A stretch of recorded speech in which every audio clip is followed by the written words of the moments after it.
ಈ ಸಕ್ಕರೆ ಕಾರ್ಖಾನೆ ಹಿರಣ್ಯಕೇಶಿ ಸಕ್ಕರೆ ಕಾರ್ಖಾನೆ ತನ್ನದೇ ಆದ ವಿಶಿಷ್ಟವಾದ ಒಂದು ಪದ್ಧತಿಯನ್ನು ಮೊದಲಿನಿಂದಲೂ ಅಪ್ಪನಗೌಡರ ಕಾಲದಲ್ಲಿ ನಡೆಸಿಕೊಂಡು ಬಂದಂಥ ಒಂದು ವ್ಯವಸ್ಥೆ.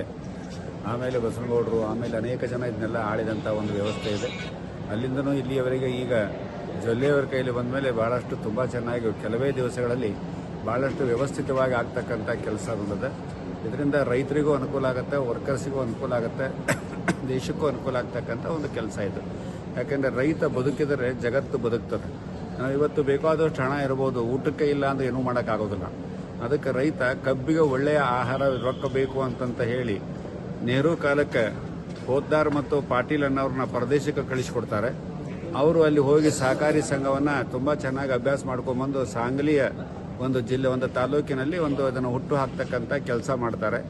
ಆವಾಗ ಹುಟ್ಟು ಹಾಕಿದಂಥ ಒಂದು ಫ್ಯಾಕ್ಟ್ರಿ ಇದು. ಅದೇ ಇದರಲ್ಲಿ ಬರ್ತಕ್ಕಂಥ ಒಂದು ಫ್ಯಾಕ್ಟ್ರಿ ಇದು. ಆವಾಗ ಅಪ್ಪನಗೌಡರು ಅಲ್ಲಿ ಹೋಗಿ ನಮ್ಮಲ್ಲಿ ಒಂದು ಫ್ಯಾಕ್ಟ್ರಿ ಮಾಡೋದಿದೆ, ಹಿಂಗೆಲ್ಲ ಪರ್ಮಿಷನ್ ಬೇಕು ಅಂತ ಹೇಳಿ ಮಾಡಿಕೊಂಡಾಗ ಇದು ಈಚಲಕರಂಜಿ, ಆಮೇಲೆ ಮಹಾರಾಷ್ಟ್ರದ 3-4 ಶುಗರ್ ಫ್ಯಾಕ್ಟ್ರಿಗಳು ಹುಟ್ಟುವಂಥ ಒಂದು ಕೆಲಸ ಅದು. ಅಲ್ಲಿಂದ ಇಲ್ಲಿವರೆಗೆ ರೈತರಿಗೆ ಬಹಳ ಒಳ್ಳೆಯ ಅನುಕೂಲವನ್ನು ಮಾಡ್ಕೊತ ಬಂದದ ಈ ಫ್ಯಾಕ್ಟ್ರಿ.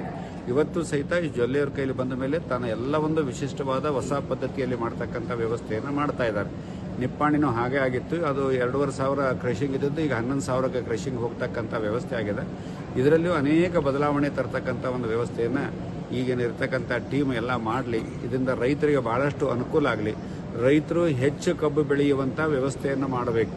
ನಾವಿನ್ನೂ ರೈತರು ಎಲ್ಲಿದ್ದೀವಿ ಅಂದರೆ 40, 35, 40 ಇದ್ದೀವಿ ನಾವೆಲ್ಲ ಒಂದು ಎಕರೆಗೆ ಅಷ್ಟೇ ಟನ್ನಲ್ಲಿ ಇದ್ದೀವಿ ನಾವು.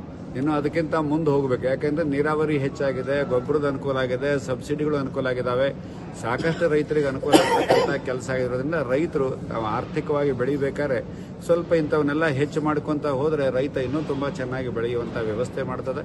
ಆ ರೀತಿಯಾಗಿ ಇವರು ಈಗಿನ ಒಂದು ವ್ಯವಸ್ಥೆಯಲ್ಲಿ ಟನ್ನಿಗೆ ಹಣವನ್ನು ಕೊಡ್ತಕ್ಕಂಥ ವ್ಯವಸ್ಥೆಯನ್ನು ಮಾಡ್ತಾ ಇದ್ದಾರೆ. ಇನ್ನೂ ತುಂಬ ಚೆನ್ನಾಗಿ ಬೆಳೀಲಿ, ರೈತರಿಗೂ ಒಳ್ಳೆಯದಾಗಲಿ ಅಂತೇಳಿ ಆಸೆ ಮಾಡಿ 2 ಮಾತುಗಳಿಗೆ ವಿರಾಮ ಕೊಡ್ತೀನಿ.